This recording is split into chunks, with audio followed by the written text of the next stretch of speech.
Hello, BookTube, and welcome back to Nonfiction November, a venerable BookTube event created by Olive at A Book Olive, designed to celebrate nonfiction, to get you to read a little of it if you read none, to read a little more if you read some, and really to knock the bad character off of nonfiction as much as possible by pointing out the obvious, which is that it is full of variety and as possible to turn up a great book as fiction.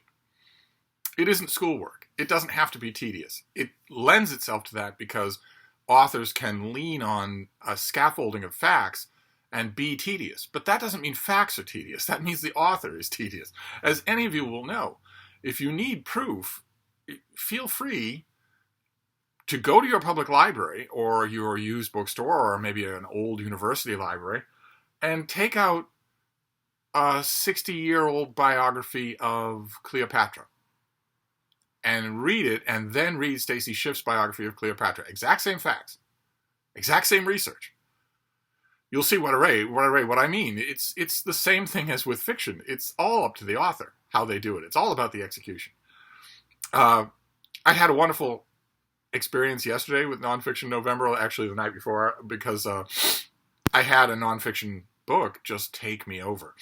I planned on only dipping a toe into it. Instead, I read the whole thing and loved it. I was underlining like crazy.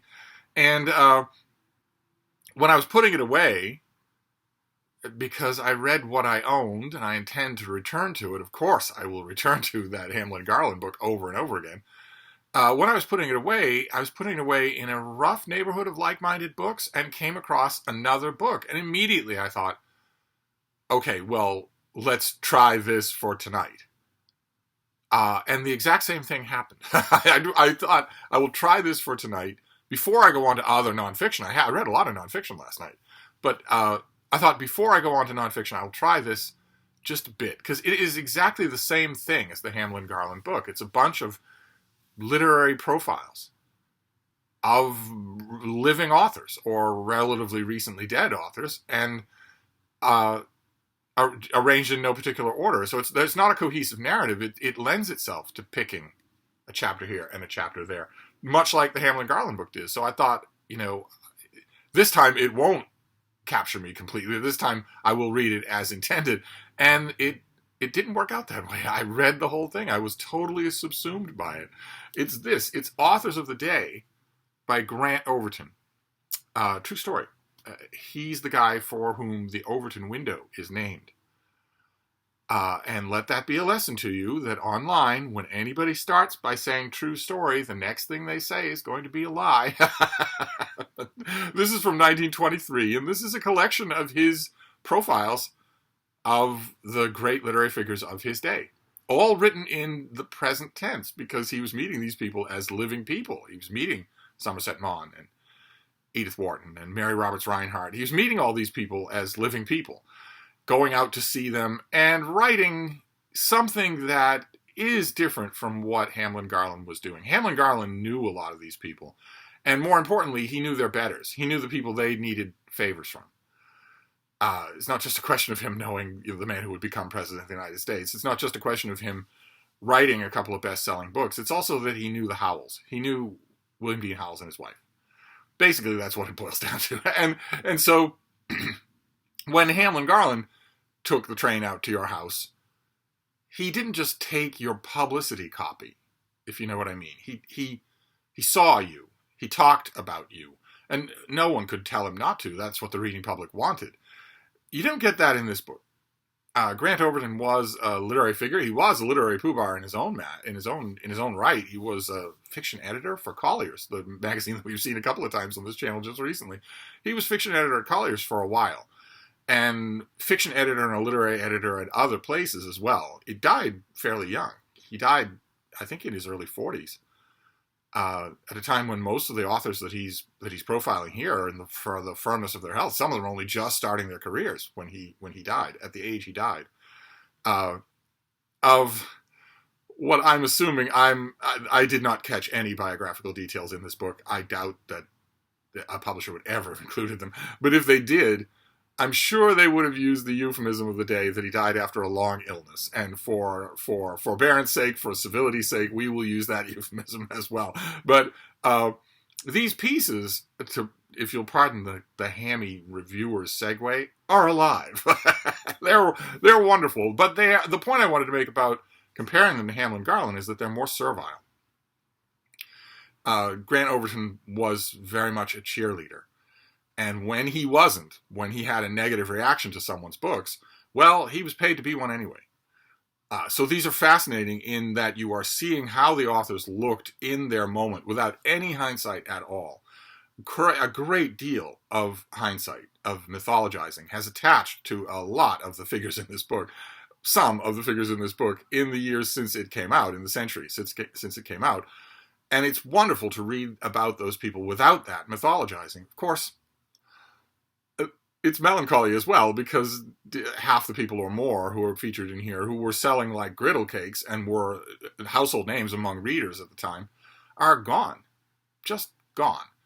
And I hope we're not going to have the same tussle that we had yesterday when I said that Hamlin Garland himself was gone, and got pushback from a few people saying, oh, he's not gone, he's not forgotten.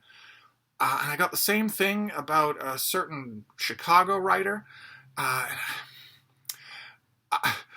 don't want to rant, but I do want to point out that I have been reading these authors and studies of these authors and the successors to these authors for a lot longer than most of you have been alive. And for a quarter of a century, I worked in a retail bookstore. So when I say that someone is not read anymore, I am not guessing.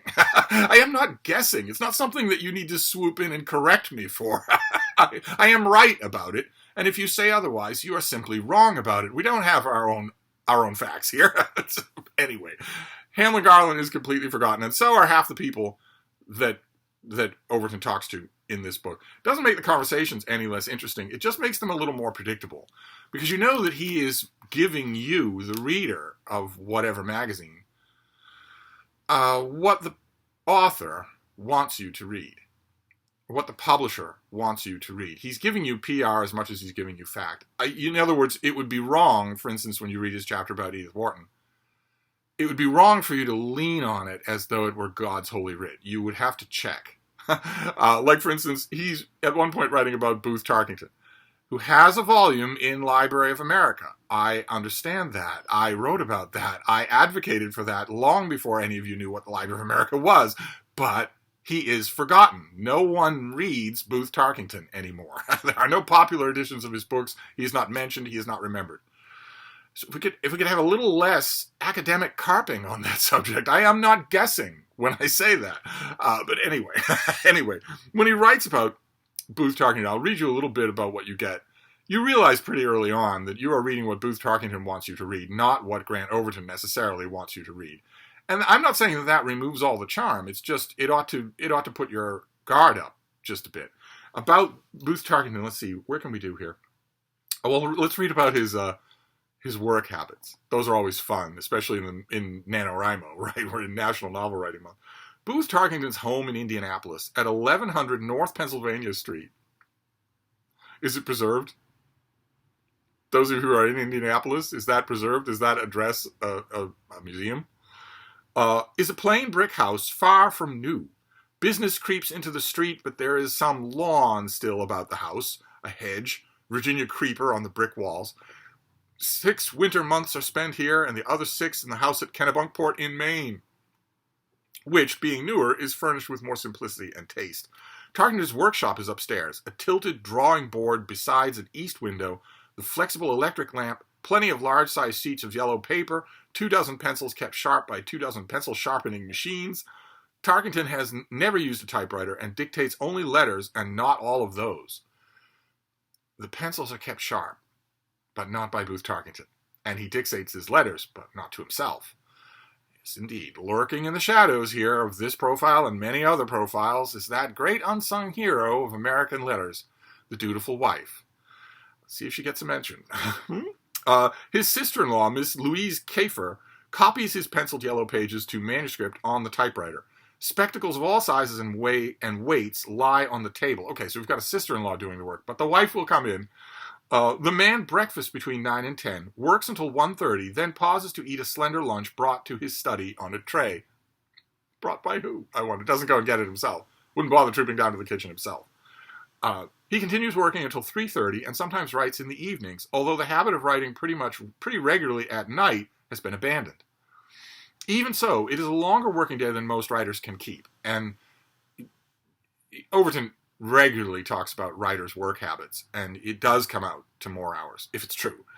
Mrs. Tarkington, there we go, I knew she'd make an appearance, intercepts all interruptions. No telephone call can break in, nor any thought-distracting piece of news.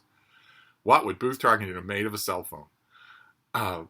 On evenings when there is no engagements and Tarkington is not writing, he will play double-deck solitaire for an hour, read until about 1 o'clock, then go to bed. In Maine, the day's program is half-hour earlier throughout. Work stops around noon, a short motor ride, and most likely a quick dip in the ocean follow, and in the afternoon is most likely spent in a motorboat. The Maine evening frequently includes a walk of a mile or two to and from the movies. This is mainly for the sake of the walk, although the worse the picture is, the more restful Tarkington is likely to find it. Notes, sometimes covering several dozen penciled pages and undecipherable to anyone else, allow me the John Adams intersection here of saying it's indecipherable, not undecipherable. Midwesterners, I swear. Precede the composition of a play or novel. They are vague ideas and suggestions, the writer endeavoring not to crystallize his stories too suddenly. When this occurs, it is sometimes necessary to write the next to the last chapter or scene and then go back to the general plan or the beginning. Work proceeds every day, Sundays included, and averages around 1,400 words a day of fresh output, preceded by correction of the previous day's writing. In addition to this day-to-day revision, Tarkington revises a story or book as a whole. It is then typed, and after that is seldom altered. The author has writing machine, which, despite the fact that we know for sure that, for instance, Anthony Trollope worked that way, most writers don't. They say they do. They like to talk about that, but most writers don't. And we don't know, really, if Booth Tarkington did or not. We can, I guess, wait until next year when, of course, as every year, there'll be an 800-page biography of, oh, no, there won't be, will there? No. And there'll never be a biography of Grant Overton. Never. Unfortunately, because he led a good life, a colorful, interesting life. And all throughout these stories, all throughout these chapters, you don't get any hint of that life, but you get very much a hint of the man's mind. He's doing what he can with this kind of copy. I have had to write this kind of copy. Almost anybody in the writing trade has had to write this kind of copy at one point or another. You're lucky if you get to do it, because it pays really well.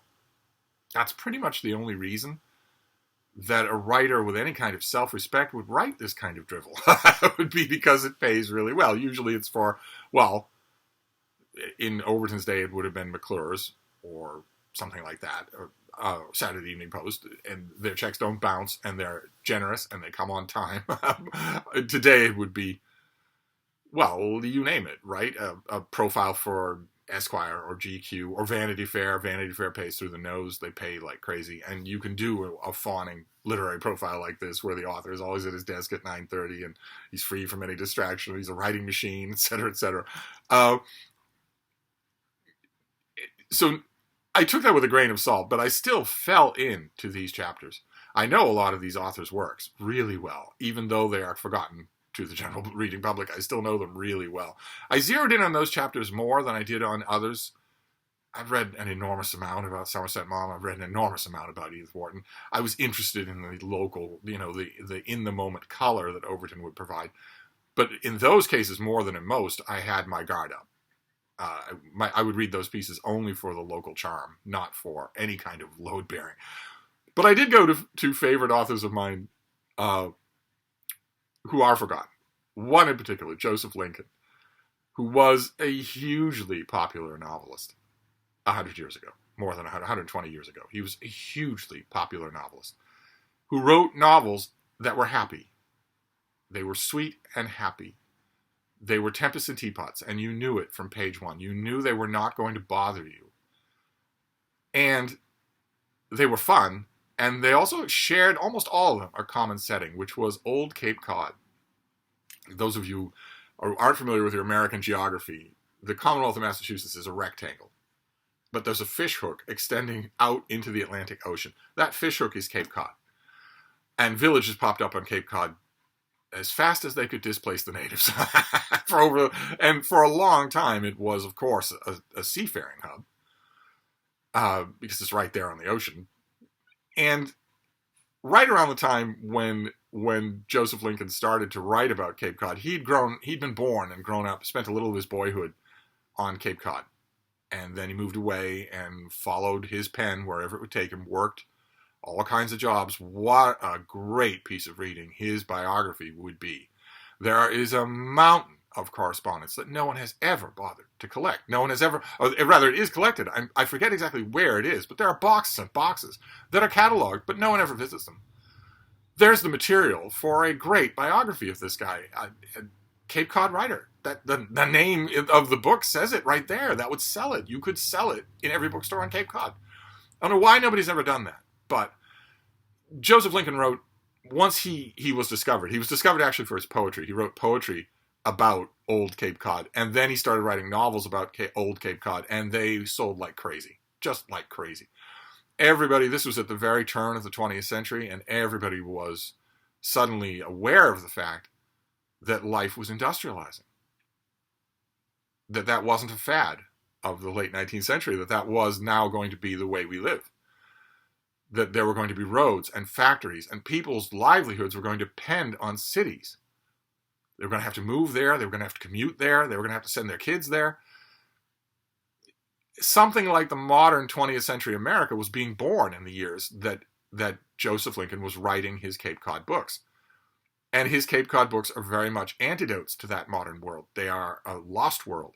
People have been writing about Cape Cod in its vanished old days forever. Cape Cod has always been in the business of picturesquely vanishing. You still see books about Cape Cod today that say, the Cape I grew up on in the 1990s, is gone. Oh, it's just, we used to do things so differently. That has always been the tone of Cape Cod books, but no one's ever capitalized on it the way Joseph Lincoln did.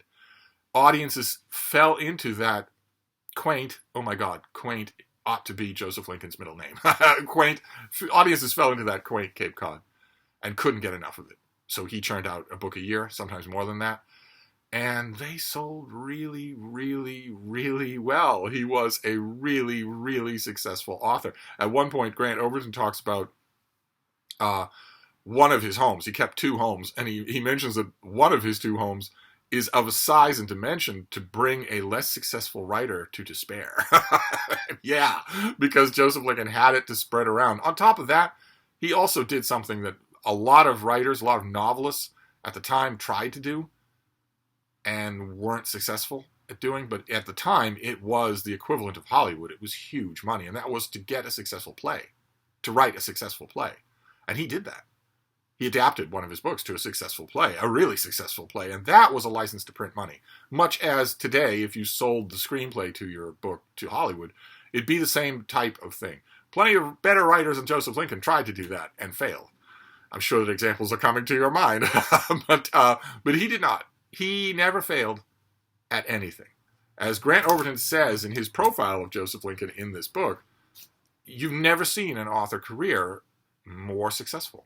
Just one success after another. Perfectly nondescript, unassuming man, a wonderful raconteur, very friendly, very open-faced. Everybody liked him. No one had any gall about him having these two beautiful houses and having all the success in the world. No one was bothered by that, especially since he was giving the public exactly what it wanted. The so-called better authors of Joseph Lincoln's day, I know this is all about Joseph Lincoln, not Grant Overton, but Grant Overton wanted it that way. The more serious authors of Joseph Lincoln's day might snigger at that behind their hand, but there was no denying the enthusiastic response that his stuff was getting. And so naturally I was reading, I turned to the chapter on Joseph Lincoln. I don't have any Joseph Lincoln novels. Occasionally on this channel I have hauled them, and I always get rid of them. I'm going to make a point of not doing that again. I want to amass a shelf of those cute little hardcover Joseph Lincoln Cape Cod novels. I've had a couple over the years, especially my favorite, The Rise of Roscoe Payne. And when some viewers have seen them over the years, they want them. And I'm in a more likely position to see these things being in New England than somebody in California or anything like that. So I've sent them out, but I'm going to try not to do that again. But I got to this chapter where Overton is talking about Joseph Lincoln's life and his work schedule and whatnot. And what do I come upon in this chapter? Hamlin Garland. So I thought I'd read you that. Hamlin Garland, the author of some accounts of American life which have not omitted the somber, the discouraging, the bitter scenes and places, has written this. And the reason that Overton is describing him that way, is introducing him in that way, is because there aren't any of those. There isn't any of that element in Joseph Lincoln, very consciously. But this is a quote from Hamlin Garland writing about Joseph Lincoln. Joseph Lincoln is not only a novelist of wide reputation, he is a public benefactor. His success has in it something heartening and corrective. In the midst of work which appeals to the base and cynical in human life, American city life. See, Garland knew exactly where the source of the popularity was coming from. His clean, wholesome, humorous stories of Cape Cod sea captains and their neighbors give evidence of the fact that there is a huge public for decent and homely fiction, just as the success of his play, Shavings, is evidence that there is a paying audience for a decent and homely drama. His books can be read aloud in the family circle with joy to all the members of it. I know, for I myself have read 8 or 10 of them to my wife and daughters. They make no pretense of being profound or new or smart, in air quotes. They are filled with characters and humor which are native to the Cape. No, they're not. They're full of Cape Cod blackface. But try telling his audience that. Lincoln knows these Cape towns and their inhabitants as Irving Batchelor knows his men of the North Woods. Batchelor's gone. His reference point would have made perfect sense to his readers, but doesn't make any sense now. For he was raised among them and lives in their neighborhood several months of each year. He looks like one of them, like an old skipper, hearty, unassuming, and kindly. The task which he has set himself is one which calls for keen sense of character, democracy of sentiment, and a fancy that never or seldom loses its hold on the solid ground of experience. His plots are sometimes negligible, but his characters, even when they seem a bit repetitious, are a joy. His prosperity is well earned. I'm not sure if you could tell. You didn't make a whole lot of acquaintance of Ham Garland in yesterday's Nonfiction November, so I'm not sure if you could tell from that excerpt, but that excerpt is an insult. Hamlin Garland is insulting Joseph Lincoln throughout the whole of that. It's backhanded insults, but nevertheless, it's not how he writes about writers that he loves and that he thinks are doing so-called important work. And Joseph Lincoln wasn't doing important work. As I hinted there with that blackface comment, the Cape Cod that he's chronicling is in his mind, in the same way that the Indian folklore of Rudyard Kipling, writing at the same time for the same kind of audience, was also largely a product of his imagination, not a product of reality. So even there isn't any literary quality to Joseph Lincoln's books, so you can't go to them for that. So now, 100 years later, 120 years later, the most you could go to them for would be some sort of archaeological sense, some anthropology about what the Cape was like at the time, and that isn't there. He wasn't writing it. He was writing about a fantasy Cape of the time. That has an anthropological interest of its own. But I read this whole thing. I absolutely loved it. I did smile my way through the Edith Wharton thing, and there were chapters on writers that I've long since forgotten. Of course, the Joseph Lincoln chapter made me want his books. I'm sure that probably some of them are on Project Gutenberg, but I don't know. Those old, lightweight little hardcovers, they were on shelves on the Cape. I know Cape Cod of old. I know it going back a very, very long time. And every house that I have ever gone to in the olden days had a whole shelf of Joseph Lincoln novels. So I don't know how this is going to work for Nonfiction November. This was unplanned, and I loved it. I read the whole thing instead of reading just bits and pieces, and I came across Hamlin Garland. Does that mean that in tonight's Nonfiction November I will come across something about Joseph Lincoln? I don't know. I doubt it'll be Grant Overton. I don't have any other Grant Overton. He wrote a few more books sort of like this. I think this was prose, a collection of prose that was paid for. It was bought to be engaging. So this is a very engaging book. I'm not sure. I have no taste for his fiction, and I don't think I've ever seen most of it in the wild. But he wrote a couple of other books kind of like this that I don't have. I've never seen them, so this is the only Grant Overton book that I have. Unless I encounter him in some publishing book, than some other book of the time like this. Or maybe I ought to pole away from the lee shore of early 20th century literary studies and move somewhere else for nonfiction November tonight.